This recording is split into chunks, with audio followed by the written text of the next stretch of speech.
తెలంగాణ పద్యాలు సిరీస్లో 114వ పద్యం.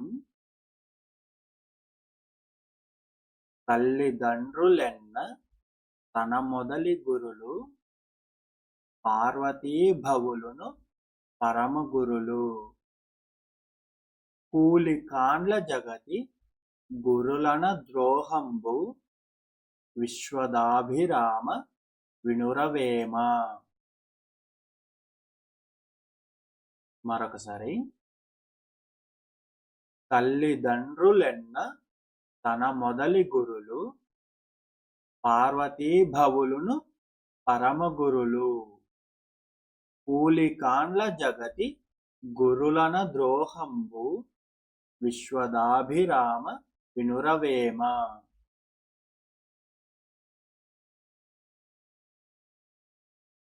ప్రతిపదార్థం. తల్లి తండ్రులు అన్న. తల్లిదండ్రులు అన్న. తల్లిదండ్రులు అంటే తన మొదటి తన మొదటి గురువులు. గురులు అంటే గురువులు. తల్లిదండ్రులే ఎవరికైనా సరే మొట్టమొదటి గురువులు కదా. తల్లిదండ్రులే కదా మొదట మనకి అన్ని నేర్పించేది ఇంట్లో. వాళ్ళ తర్వాతే మనం పాఠశాలలకు వెళ్ళి గురువుల దగ్గర నేర్చుకోవడం మొదలు పెడతాం కదా. చిన్నప్పటి నుంచి మొదటగా నేర్పించేది మనకి తల్లిదండ్రులు కాబట్టి వాళ్ళే మొదటి గురువులు. పార్వతీ భవులును. పార్వతీ భవులు అంటే పార్వతీ పరమశివుడు. వీళ్ళు పరమగురులు. వీళ్ళు అందరికన్నా గొప్ప గురులు. అంటే పార్వతీ పరమశివుణ్ణి ఈ జగత్తు మొత్తానికి తల్లిదండ్రిలాగా చెప్తాం కదా. జగత్తు మొత్తానికి పార్వతీ పరమేశ్వరులే తల్లి తండ్రి అంటాం కదా. కాబట్టి వాళ్ళు పరమగురులు. ఈ జగత్తు మొత్తానికి వాళ్ళు పరమ గురువులు. కూలికాండ్ల.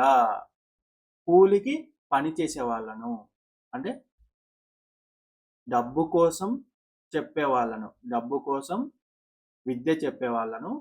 జగతి అంటే లోకంలో. గురులు గురువులు అనడము. ద్రోహంబు డబ్బు కోసం విద్య నేర్పే వాళ్ళని గురువులు అనడం, అది ద్రోహము. అంటే ఇక్కడ అర్థము, మీకు పాఠశాలల్లో చదువు చెప్పే గురువులకి వాళ్ళకి జీతం వస్తుంది. అలాగే ట్యూషన్లో చదువు చెప్పే వారికి మీరు ఫీజు కడతారు కదా.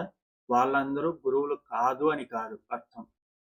కేవలం డబ్బు కోసమే చదువు చెప్పాలని వచ్చేవాళ్ళు, కేవలం డబ్బు మాత్రమే నాకు ముఖ్యం, పిల్లలకి విద్య నేర్పడం ముఖ్యం కాదు అనుకునే వాళ్ళు గురువులు కాదు. ఎవరైనా బతకాలంటే డబ్బు కావాలి అందుకోసమే వాళ్ళు జీతానికి గురువులుగా పనిచేస్తున్నారు. అంత మాత్రాన వాళ్ళు గురువులు కాదు అని కాదు.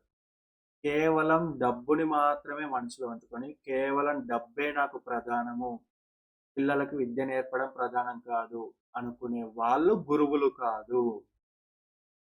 అలాంటి వాళ్ళని గురువులు అనడం ద్రోహము.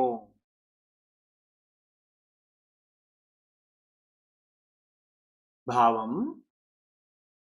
తల్లిదండ్రులు తొలి గురువులు, పార్వతీ పరమేశ్వరులు పరమ గురువులు.